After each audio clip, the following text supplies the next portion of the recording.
we have come to near the end,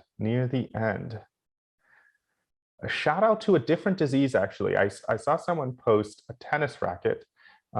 Tennis rackets under electron microscopy makes you think of Langerhans cell histiocytosis. But in this case, we're looking at a peripheral blood smear. And what we see here, folks have already pointed out Dacrocytes, which, as far as the steps and the COMLEX exams, you should be thinking Dacrocytes, myelofibrosis, the teardrop cells. Perfect. I'll also point out this is not something you would be tested on, but notice this red blood cell here that looks a little different. It doesn't have that central pallor. It looks a little bit bluish.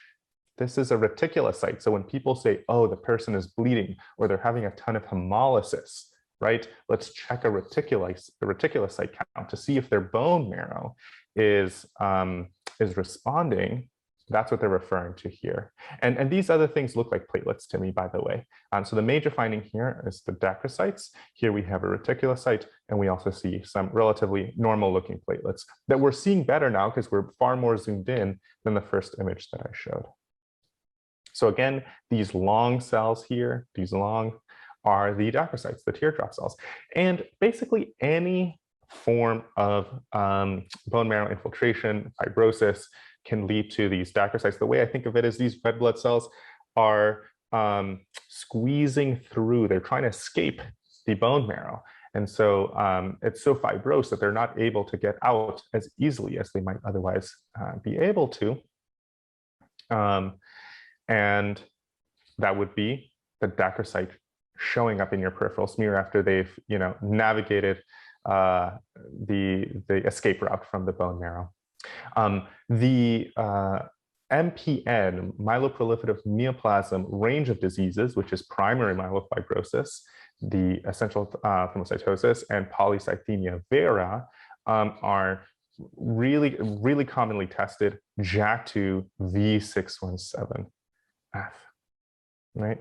And as someone is pointing out in the chat, yes, you can get a sense of how well the bone marrow is responding to a need for increased production, for instance, in the setting of a bleed or in the setting of hemolysis or some other destructive process, is to look at reticulocyte counts.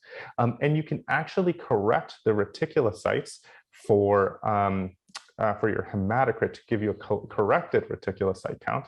And that can help you decide if the bone marrow is responding appropriately, or if the bone marrow is not responding appropriately and there's something going on in that bone marrow that is not allowing it to produce the cells that your body needs. I'll be very honest with you. For 99.9% of the questions that show up on your examinations, you don't actually need to calculate a reticulocyte index. If you know the calculation, perfect, but it should be obvious from the vignette and from the value that you don't necessarily need to be calculating all of that. That's sort of an extra step that you can take. If you know it, great.